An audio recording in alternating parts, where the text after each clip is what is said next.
Assalamualaikum warahmatullahi wabarakatuh. Selamat siang.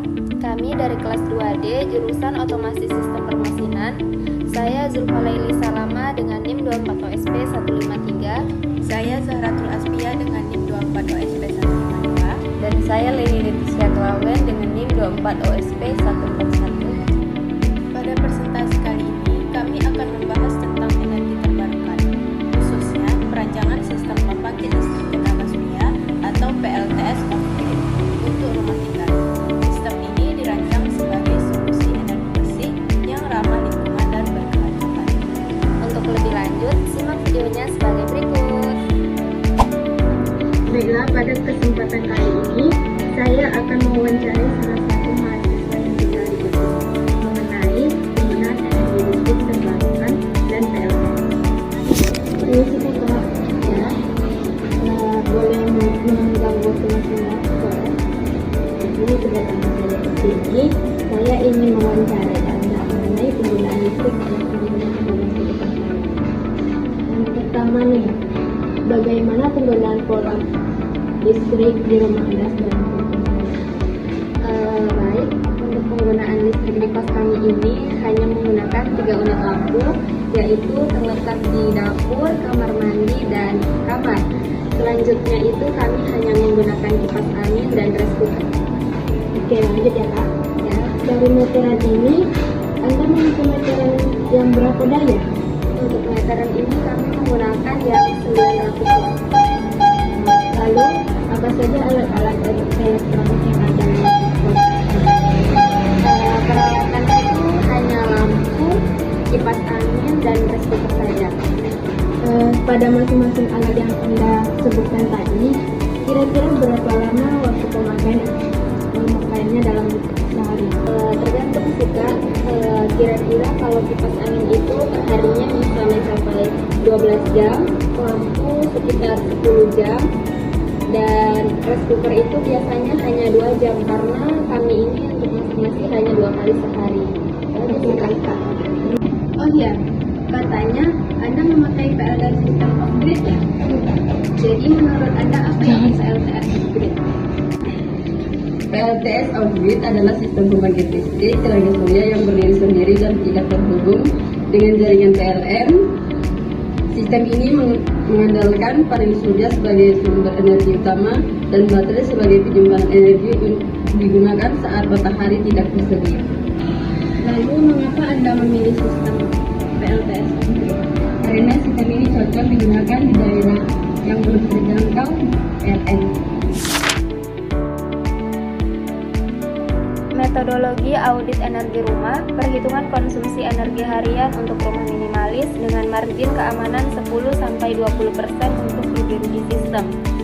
Peralatan pertama yang kita gunakan yaitu ada lampu LED dengan 3 unit dengan daya 34 watt, penggunaannya 12 jam per hari dan energi 410 Wh. Selanjutnya kulkas dengan daya 120 watt, penggunaan perharinya yaitu 24 jam dengan energi 605 watt.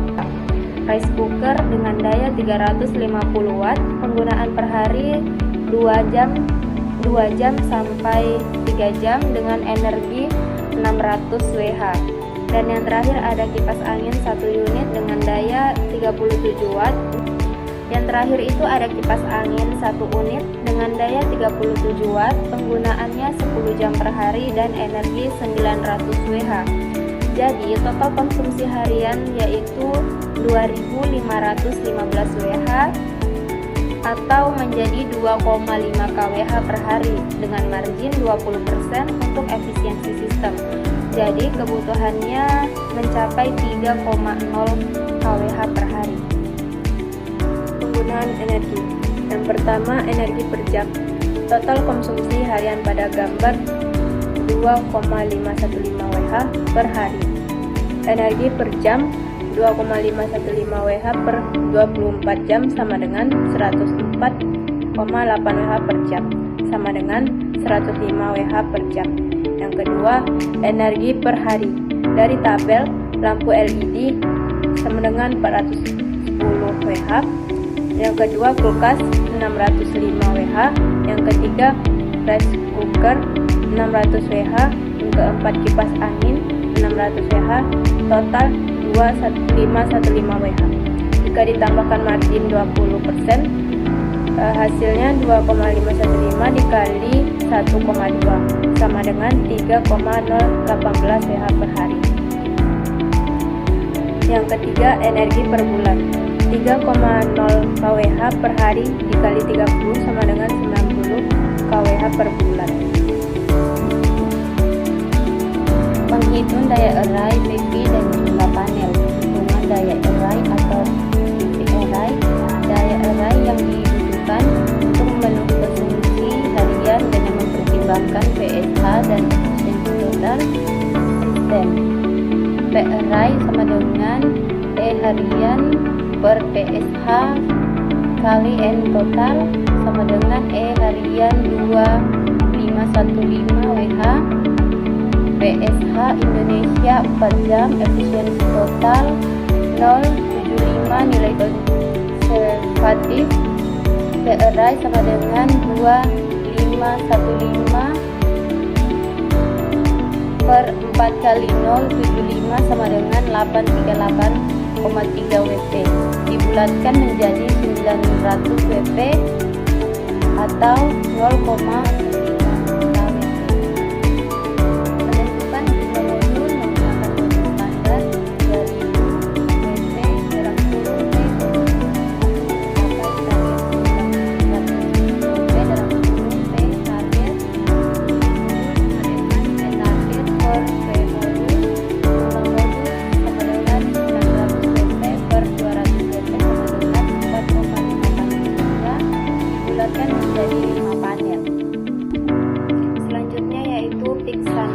atau PSH. Definisinya yaitu peak sun hour atau PSH adalah istilah yang menyatakan jumlah jam per hari di mana intensitas radiasi matahari setara dengan intensitas maksimum 1000 W per meter persegi. Selanjutnya ada implementasi, yaitu PSH digunakan untuk menentukan kapasitas dan konfigurasi susunan panel surya yang dibutuhkan untuk mencapai produksi energi yang diinginkan. Selanjutnya, rata-rata umum Indonesia itu harian di Indonesia umumnya berkisar antara 4 hingga 5 jam per hari. Beberapa sumber menyebutkan rata-rata PSH adalah 4,8 jam. Faktor efisiensi dan efisiensi sistem PLTS. Yang pertama, efisiensi inverter. Inverter mengubah daya DC ke AC dengan efisiensi tipikal 95%. Yang kedua, kotoran atau debu. Akumulasi debu dapat mengurangi output daya hingga 5-10%. Yang ketiga, suhu, temperatur luas. Suhu tropis menurunkan efisiensi panel sekitar 0,4% per derajat Celcius di atas 25 derajat Celcius. Yang keempat, resistansi kabel. Rugi-rugi resistif pada kabel DC 1-3% diminimalkan dengan penampang kabel yang tepat. Cara pemasangan panel surya yang optimal. Yang pertama, hambatan cahaya. Pastikan tidak ada layangan yang menghalangi panel, terutama antara jam 9 pagi hingga 3 sore. Yang kedua, sudut inklinasi ideal. Sudut kemiringan 10 derajat sampai 50 derajat. Permudahan pembersihan dan drainase air hujan. Yang ketiga, arah pemasangan di dekat khatulistiwa dalam kurung Indonesia. Arah ideal adalah menghadap utara atau selatan untuk hasil optimal. Selanjutnya, charge controller. Pentingnya teknologi MPPT. MPPT atau Maximum Power Point Tracking. MPPT 15-30% lebih efisiensi daripada PWM. Ini karena penting untuk sistem lebih kecil dari 200 WP atau di iklim berawan untuk memastikan pengembalian investasi terbaik. Pemilihan tegangan sistem DC 12 volt untuk sistem sangat kecil, lebih kecil dari 500 W. 24 volt untuk sistem menengah yaitu 500 sampai 1500 W. Selanjutnya 48 volt pilihan optimal untuk sistem lebih kecil dari 1 kW karena efisiensi tinggi, arus rendah, dan kabel lebih murah. Metodologi dan perhitungan sizing baterai. Sizing baterai adalah aspek paling kritis dalam sistem off-grid, menentukan keandalan pasokan listrik saat tidak ada matahari. Rumus kapasitas baterai. C baterai sama dengan E harian dikali hari otonomi per V sistem dikali DOD dikali N baterai. Perhitungan akhir, C sama dengan 2515 WH dikali 2 hari per 48 V dikali 0,8 dikali 0,95 sama dengan 5030 per 36,48 sama dengan 138 AH. Dan kesimpulannya adalah kunci untuk mengatasi perubahan iklim dan memastikan keamanan energi adalah energi terbarukan, khususnya di Indonesia. Sumbernya melimpah, bersih, dan beragam. Meskipun ada kendala dalam kemajuannya, solusinya masih terus ditemukan. Bagi kita dan generasi mendatang, beralih ke energi terbarukan merupakan investasi untuk planet yang lebih sehat, ekonomi yang lebih kuat, dan masa depan energi yang berkelanjutan.